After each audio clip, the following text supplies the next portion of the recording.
Welcome, welcome, welcome. Welcome to episode 16 of Bliss Tell. I'm in bed again because I enjoyed recording here the last time, so I thought I'd do it again.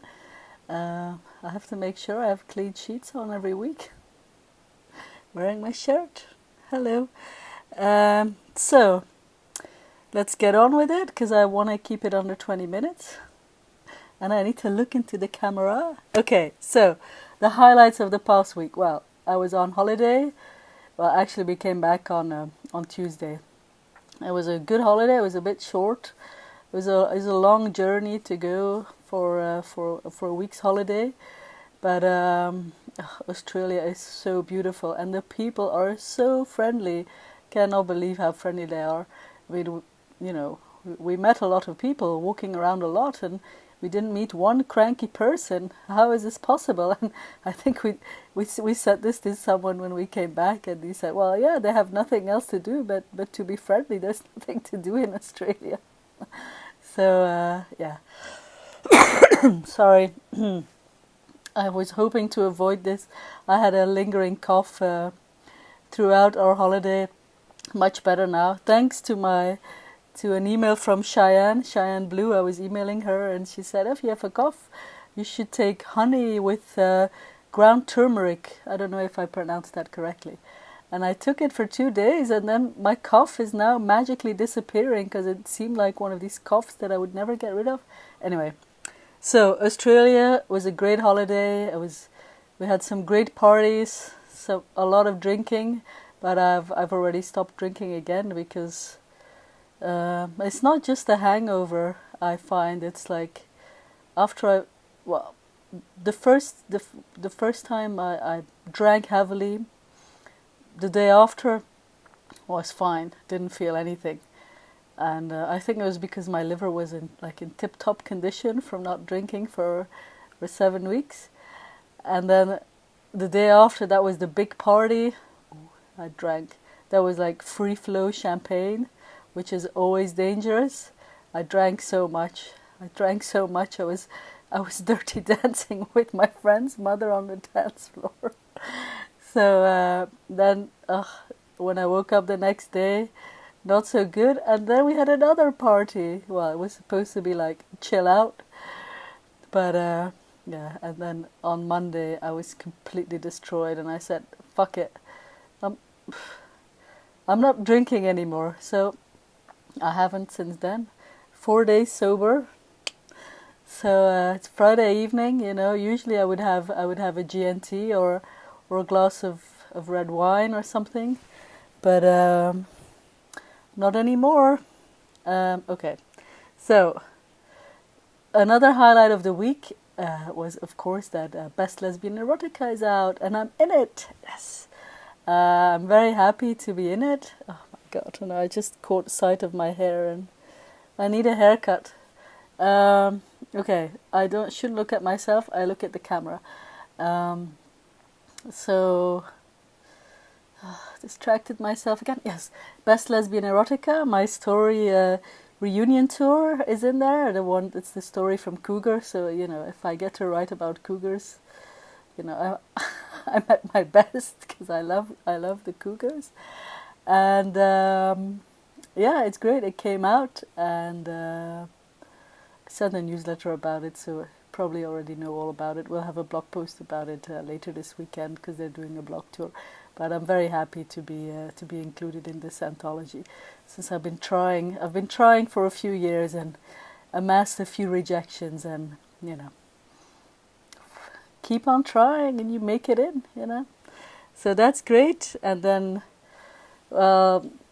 I've only been working 2 days this week because on Wednesday I had to take the day off because I was coughing. I was not feeling well at all.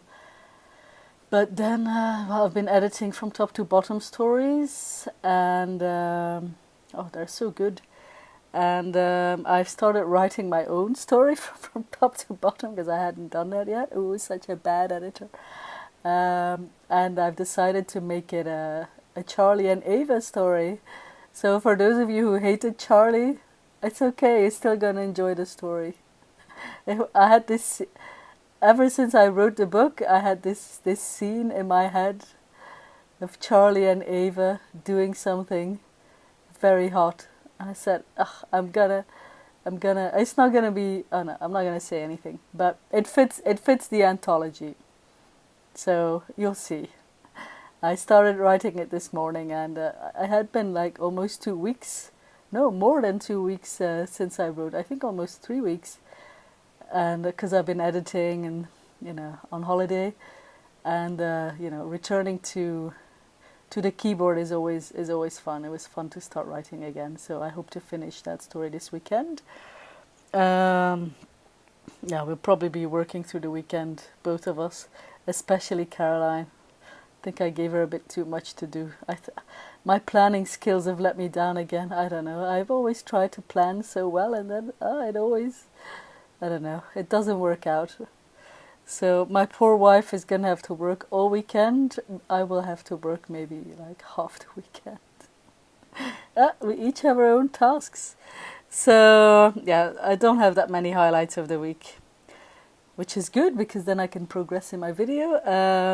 So next week, I'm sending French Kissing 3 to my launch team. Yeah, exciting. I should also come up with a blurb for French Kissing 3, which I haven't done yet. Got some feedback from my beta. This is one of these words that I don't know how to correctly pronounce in English. It should be beta reader, right? But it sounds so strange in my head because we have the word beta. I mean, it's yeah. Anyway, I got feedback back from Maria, my friend Maria, who reads some of my books before they come out, and it was quite positive, which was great because when I sent her season 2 last year, she wasn't that happy with it, and I had to make some changes then because she was. I remember this was the only time that she said to me, "I really didn't like it," and that because initially it was only going to be 3 episodes, and then I wrote an extra episode and I changed things up a bit, and if people need to like what I write, so if she doesn't like it, it's a good could get a good idea of other people not liking it. So yeah, that's what beta readers are for. That she liked season 3, so that's good.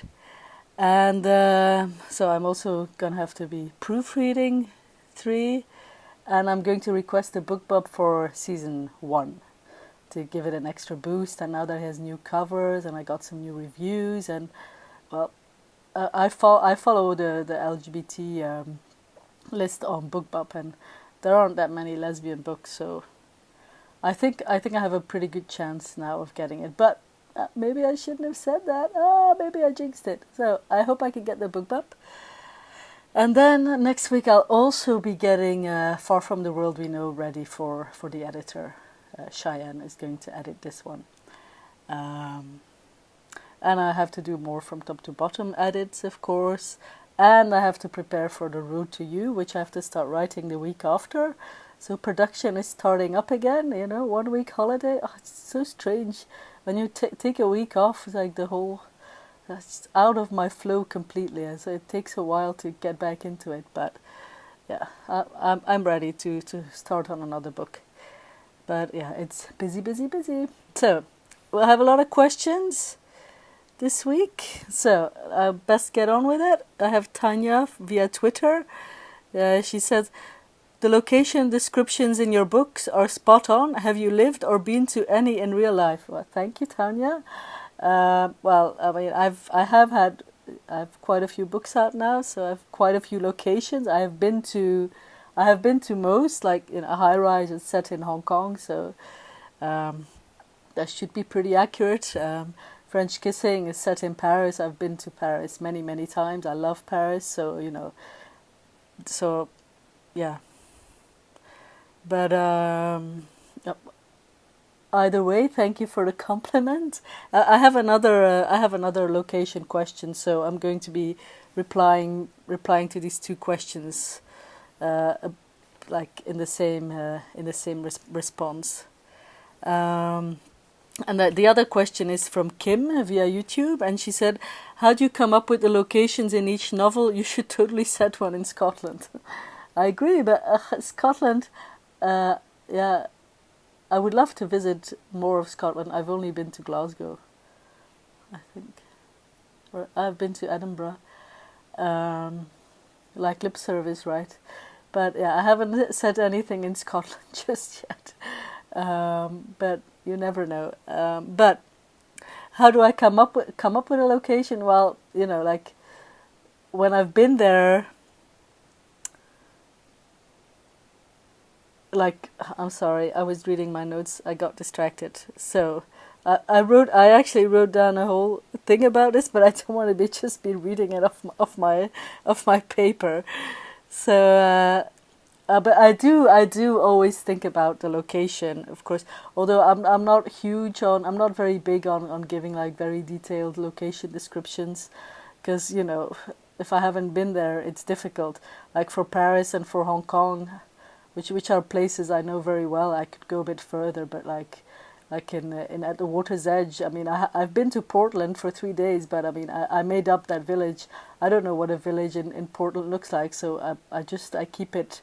I keep the description quite brief, but I do always. I tend to set most of my books in the U.S. because most readers are in the U.S. and I think most readers like to read about a location in their own country. But like for instance, for Seasons of Love, which I set in Portugal and London, well, I went on holiday to Portugal last summer, and that was definitely an inspiration. Though I already knew I wanted to set it there before I went on holiday, but then, because I started writing the book before I went, and it wasn't really working. And then I went, and then I came back, and it was so easy to write because I'd just been there, and it was just. I mean, it makes it so much easier when you can be in the location for a while. So, and then of course I set the other part in London because, I mean, Alice, in my head, she was always British. She was this very uptight British lady. So, I think about location, I mean, location is important, but setting is important, though it doesn't like play a huge part in how I write. Sorry, I just need to click something away. It's a reminder that I need to write in my journal. I've already written in my journal. So, like Release the Stars was set in Hollywood. I mean, I've been to LA like for 2 days once, but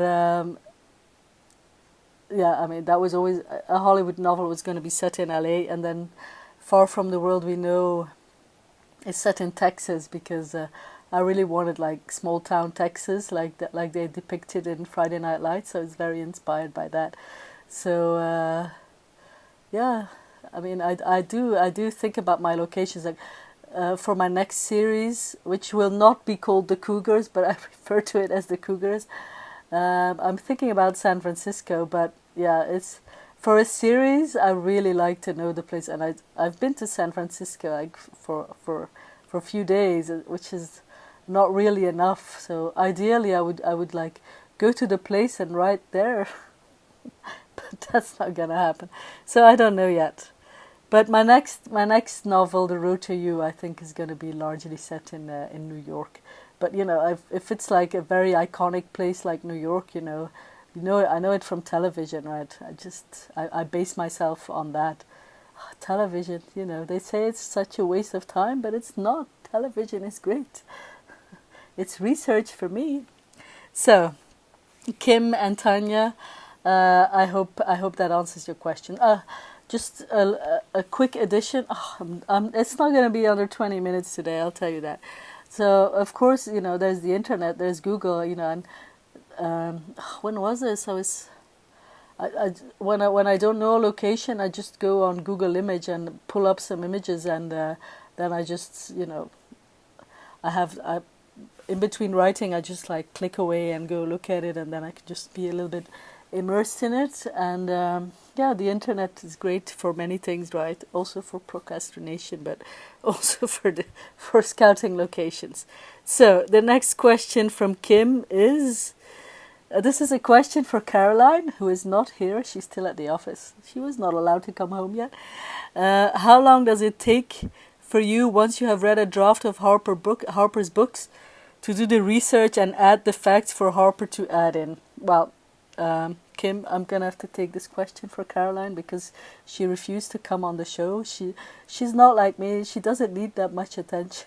So to be happy, I don't know. I would like for her to come on the show once, but I'm working on it. But it's a long-term assignment. Maybe for a special occasion or something like the 100th show or something, she'll come on. So, but she asked me to say this. I need to check my notes. Oh, she says it varies and it all depends on how lazy Harper has been in her first draft, which is usually pretty lazy. So, but to give you an example, like Far From the World We Know, so I wrote the first draft, and I think when she's done with it, she's working on it now. It will probably have taken her about 2 weeks to fact check and to, well, it's not just fact checking that she does. She fills in words that I couldn't find, or like synonyms, and corrects my grammar and stuff like that. Like it's like a really thorough second draft. So, and then it comes back to me, like, she needs to finish this week so I can get started on it next week, because then I have an editing slot scheduled with Cheyenne Blue. I have to send it to her on the 19th of February, so that's the end of next week. So yeah, that's our process now. We've done this a couple of times now. It seems to work well. So I hope this answers your questions, Kim. I'll try to set a book in Scotland sometime. And Tanya, I hope I answered your question as well. So now we have one more question from Nikki. Everybody wants to know about Caroline. She says, when do we get to meet Caroline? So, honey, everybody wants to meet you. Come on the show. Yeah, as I said, I'm working on it. It won't be next week. I can't make any promises, but yeah, we'll see. Sorry. So, Nikki asks, did you get all the way through the Star Wars movies, and what were your thoughts on them? Well, I've watched 1 and 2, which would then actually be like 3, 4 and 5. I haven't watched the last one yet, because then we got Netflix and we've been watching Netflix all the time. So, which ties into Nikki's next question, are you enjoying Netflix? Yes, I love Netflix. Netflix is really great because it's just so easy. Like when we came home on Wednesday, I was just really like wanting to watch television, and we watched Happy Valley again, which is amazing. If you have not watched Happy Valley on Netflix, watch it. Sarah Lancashire, she's such a great actress. So yeah, Nikki, I've watched 2 Star Wars movies, but I mean, when you're late to the Star Wars party like me, and you haven't actually grown up with it, and you've seen the very last one, the one that came out now first, and then you go back to watching the old ones, it's a bit dated, I have to say.